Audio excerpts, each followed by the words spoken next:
والشمس تجري لمستقر لها ذلك تقدير العزيز العليم জোরে বলুন আল্লাহু আকবার। আল্লাহ পাক রব্বুল আলামিন বললেন ওয়াশ-শামসু সূর্য তাজরি লিমুস্তাকাররিন লাহা, সে তার গন্তব্যের দিকে ছুটতেছে। তাকে যেইভাবে বলা হয়েছে, যেই দিকে তাকে বলা হয়েছে সেই দিকে সূর্যটা ছুটতেছে। সূর্যের জন্য নির্দিষ্ট গন্তব্য বলা হয়েছে।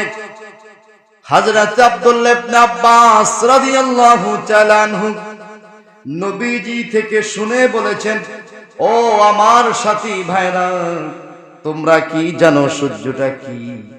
অন্যান্য সাহাবীরা বলল, আমরা তো এখনো অতটা গবেষণা করতে পারি নাই আপনার মতন, আপনি বলে দেন।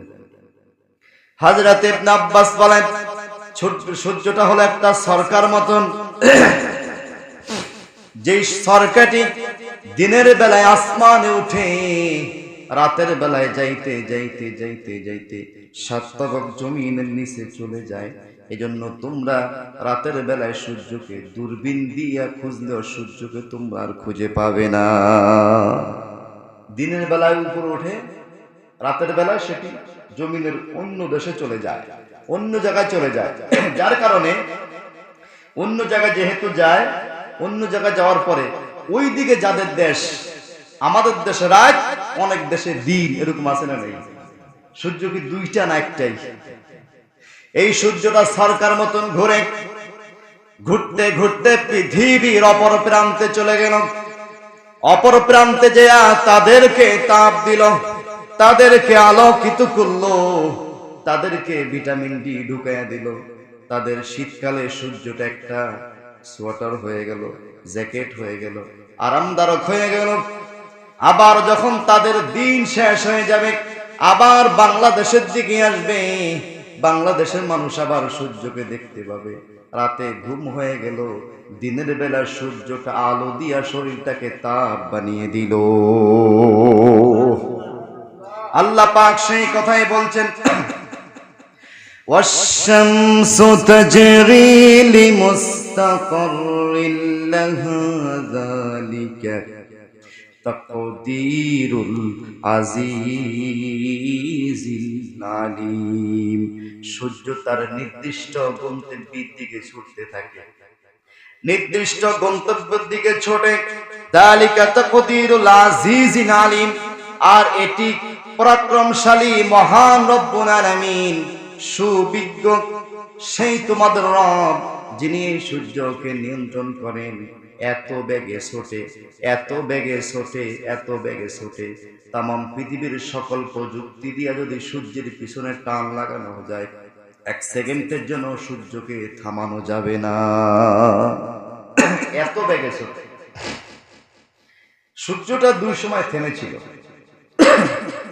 হযরতে ইউশা ইবনে নুন আলাইহিস সালাম অথবা রাদিয়াল্লাহু তাআলা আনহু, একজন সাহাবী, তিনাকে আল্লাহ পাকের হাবিব দায়িত্ব দিয়েছিলেন একটা অভিযানে যাওয়া।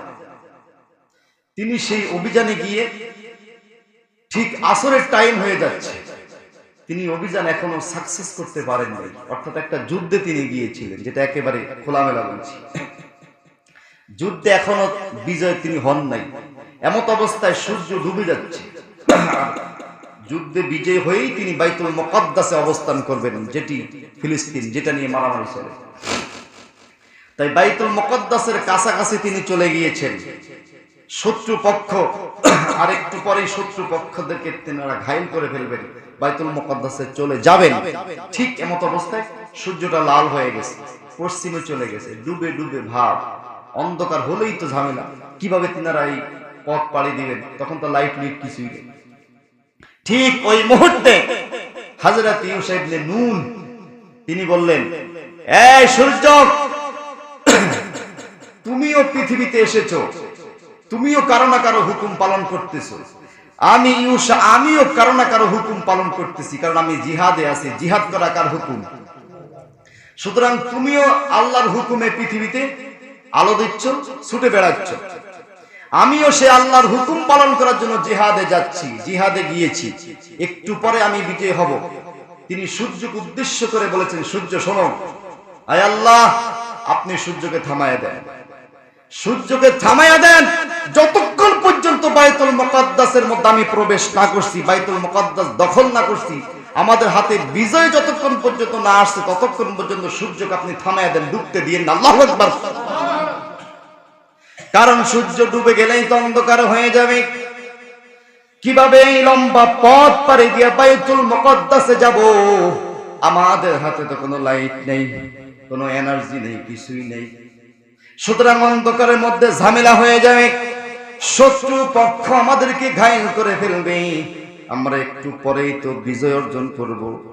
যখন এই ফরিয়াদ রব্বুল আলামিনের দরবারে করলেন, সঙ্গে সঙ্গে লাল হওয়া সূর্যটা সেইখানেই থেমে গেল।